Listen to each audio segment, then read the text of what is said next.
Bonjour tout le monde, c'est Danielle Léger de la Bête Carotte.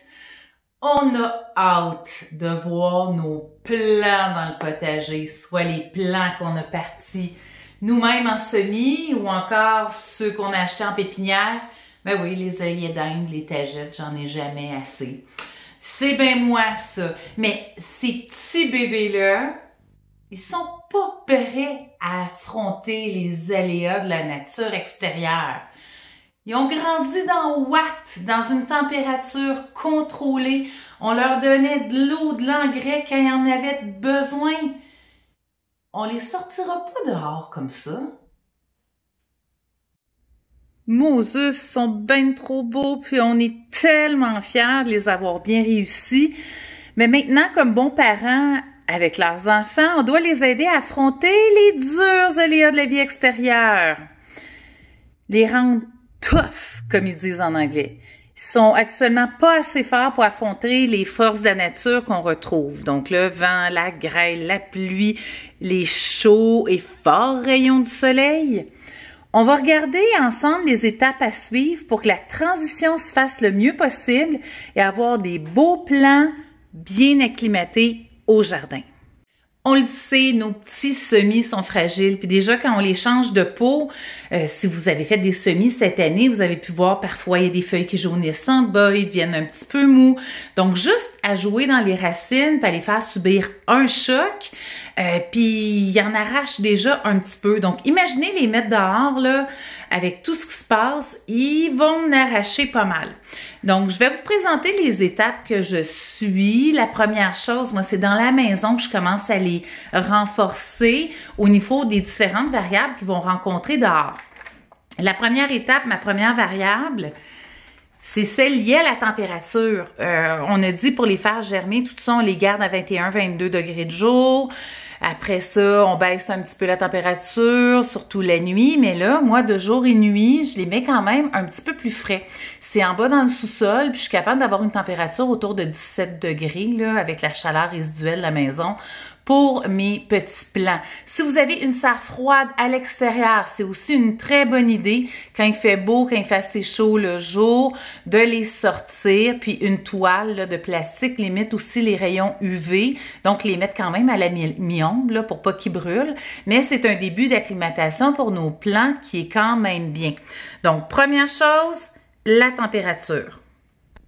Deuxième variable qu'on retrouve à l'extérieur, mais qu'on n'a pas nécessairement dans nos maisons, c'est les rayons UVA et UVB qui vont venir affecter nos plants. Si vous avez des barres de fenêtre, c'est le temps d'y amener vos semis. C'est sûr que la fenêtre limite l'entrée des rayons, mais il y en a quand même quelques-uns qui rentrent. Donc, c'est un excellent début d'acclimatation. La troisième variable, je vous en avais déjà parlé, mon fameux ventilateur. Donc, la troisième variable qu'on retrouve à l'extérieur, mais qu'on n'a pas dans notre maison, ben c'est le vent. On va renforcer les tiges en faisant aller notre ventilateur. Mettez-les pas trop proches non plus parce que ça vient assécher la terre. Mais ce qu'on veut, c'est qu'il y ait un léger mouvement des tiges pour que nos plants soient assez résistants lorsqu'on va les sortir à l'extérieur, puis qui cassent pas, surtout tout ce qui est légumes fruits, là, tomates, aubergines, piments, qui vont avoir vraiment des légumes lourds sur leurs branches. Et notre quatrième variable qu'on retrouve à l'extérieur, mais pas dans la maison, ben c'est la pluie. Puis non, on s'amusera pas à leur donner une douche en dessous de la douche, là, c'est vraiment pas conseillé. J'ai regardé différents éléments là-dessus, puis chez Burpees, qui est un semencier américain, il y a des spécialistes en horticulture qui se sont prononcés sur le fait, est-ce qu'on arrose, on continue à arroser nos plants comme on le fait d'habitude, puis leur donner de l'engrais, ou on les laisse s'assécher pour qu'ils s'endurcissent. Les spécialistes sont d'accord qu'on continue à les arroser, à leur donner des nutriments. Déjà, ils vont avoir un choc à sortir dehors, fait qu'on fera pas exprès, on veut qu'ils reprennent bien au jardin. On continue nos habitudes d'arrosage et d'engrais.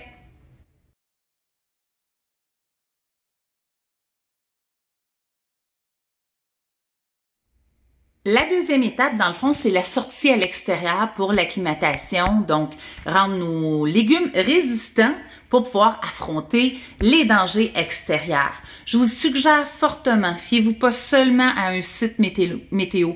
Allez en voir 2, 3, regardez que les modèles météo concordent, qu'on annonce la même chose là, sur 14 jours pour être capable de bien planifier votre phase de transition pour vos semis. Le premier groupe de semis, c'est nos plus résistants au froid. Donc, eux autres, même s'il y a une petite neige dessus ou un petit gel, là, il n'y a pas de problème. Ce qui est important, c'est que notre sol soit entre 6 et 8 degrés Celsius. Si le sol est à cette température-là, vous pouvez faire directement un semis au jardin des éléments ici présents. Si vous les avez partis déjà en petits semis, comme moi, mes oignons, mes fenouils, mes poireaux sont dans la serre, je vais les acclimater quand même quelques jours parce que dans la serre, il n'y a pas 100% des rayons UV qui passent, puis ils n'ont pas de vent non plus. Je vais les sortir à la mi-ombre pendant 2 jours, les acclimater, les rentrer le soir.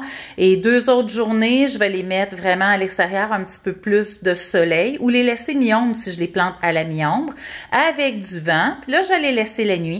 Puis après ça, je vais les mettre au jardin une journée nuageuse en fin de journée.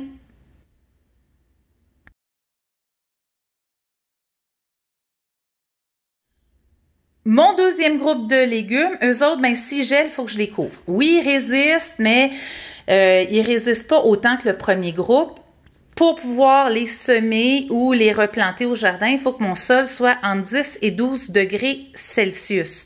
J'en ai quand même pas mal ici. Là-dedans, j'ai mes carottes, des céleris raves, des choux de Bruxelles, mon kale, des patates aussi. Ça va être le temps de les mettre au jardin quand j'atteins cette température-là.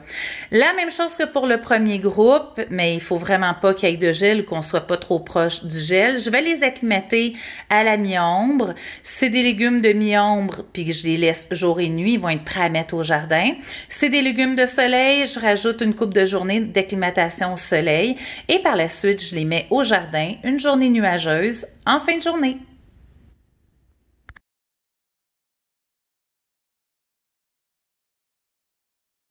N'oubliez pas que si vous avez acheté de ces légumes-là en pépinière, il faut aussi les acclimater, à ne pas oublier. Notre troisième groupe, OK, ça c'est ce qu'on appelle les légumes, en anglais, les tender, OK? Ils sont plus tendres, ils sont plus sensibles. Eux autres, il faut vraiment que la température du sol soit assez élevée, 16 à 18 degrés Celsius. Et souvent, regardez, c'est des semis là qu'on a partis. On les plante rarement, sauf les haricots directement au jardin, les concombres aussi. On peut le faire. Les graines de cerfeuil, mais c'est mieux de partir nos fines herbes à l'intérieur un petit peu d'avance. Pour ce groupe-là, je vais avoir besoin d'une acclimatation un petit peu plus longue. Première chose, il va me falloir des journées de 12 degrés Celsius ou plus, puis des nuits en haut de 10 degrés Celsius pour les acclimater. Mon acclimatation va se faire sur 10 jours. Je vais les mettre dans des grandes boîtes là, de carton, comme des boîtes de chez Costco. Moi, je trouve que ça va tellement bien avec les poignées pour les sortir dehors. Je les sors la première journée à la mi-ombre, à l'abri du vent, à peu près 2-3 heures, là, un petit soleil matinal là, pour pas les brûler. À chaque jour par la suite, je vais accroître mon nombre d'heures à peu près d'1 heure. Au bout de 6-7 jours, ils sont quand même acclimatés pas mal à un soleil de mi-ombre.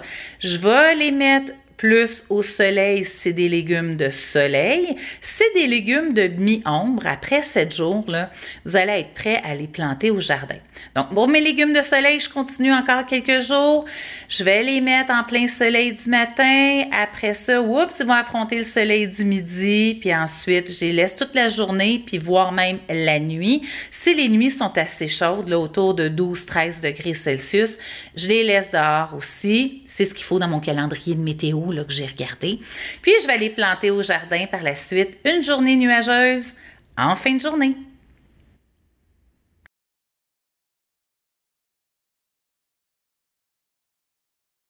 Et mes petits derniers, OK, les très tendres, mes pays de pays, mes légumes de pays chauds plutôt, eux autres vraiment, ils ont besoin d'une température de sol au-dessus de 20 degrés Celsius et plus. On parle à peu près une semaine et demie, voire 2 semaines après la date de dernier gel qu'on atteint cette température-là du sol selon mon expérience. Donc, prenez un thermomètre, là, puis regardez l'atteinte de cette température-là. Donc, tout ce qu'on parle, les belles aubergines que j'ai là, tadadam, je vais attendre ça pour pouvoir les planter. Les citrouilles, des courges, les melons, eux autres, c'est des grands frileux. Donc, on fait la même acclimatation sur 10-12 jours avec eux si on les a partis 3 semaines avant la date de plantation dans la maison. Et on va les planter quand il fait chaud.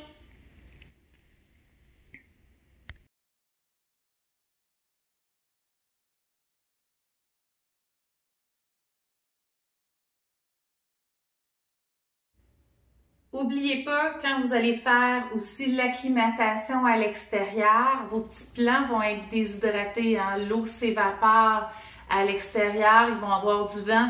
Donc, vérifiez leur niveau d'hydratation bien souvent. Quels sont les risques pour nos plants si on n'effectue pas une acclimatation? Okay? C'est pas pour rien qu'il faut le faire, là. La première chose, c'est la variable vent. Si nos tiges ne sont pas assez fortes, moi je mets le ventilateur, on le voit, là, il est bien solide, mon plant de tomate, il est bien compact. Si on ne le fait pas, notre plant de tomate, surtout si le vôtre est un peu étiolé, là, ils vont casser au jardin. Donc, c'est la première conséquence d'un manque d'acclimatation. Deuxième élément de notre renforcement de nos plants importants, c'est le soleil.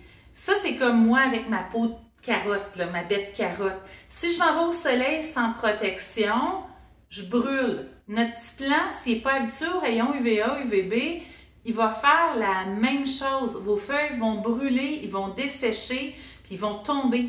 Puis même quand on ne fait pas attention, qu'on les oublie complètement au soleil, là, ça se peut que votre tige aussi brûle. Donc, vous allez les perdre. Troisième chose, la pluie forte à l'extérieur, ils vont casser, OK? Donc, s'ils ne sont pas acclimatés au vent, s'ils ne sont pas acclimatés à la pluie comme il faut, là, vos tiges vont casser, puis vos plants, vous allez les retrouver morts à terre. C'est plate, mais c'est ça. Et la quatrième chose, les petits tissus, les petits vaisseaux dans nos plants sont sensibles. S'ils sont abîmés par le soleil, sont abîmés par le froid, sont abîmés par le vent, l'eau ne se promènera plus comme il faut dans votre plant, donc les nutriments ne se promèneront plus comme il faut, puis vous n'aurez pas autant de légumes que vous souhaitez. Et c'est ça qu'on veut des légumes au jardin. Maintenant, quels sont les risques si vous décidez d'acclimater vos légumes puis qu'il fait vraiment trop froid à l'extérieur jour et nuit? Ah, Daniel, il n'y a pas de problème, on n'est pas proche du gel. Même s'il fait froid, regarde, ça va y rendre encore plus fort. Et que non, OK? Donc, il faut faire vraiment attention, surtout pour les tendres et les très tendres dont je viens de vous parler, là. Le froid peut avoir des effets désastreux sur nos légumes. Je vous invite à faire des recherches aussi pour les autres légumes. Moi, j'ai trouvé une information aussi au niveau des choux-fleurs, des brocolis. S'il y a quelques jours de gel ou proche du gel, vous allez avoir des mini fleurettes là, de choux-fleurs et de brocolis. Puis, je pense pas que ça vous tente.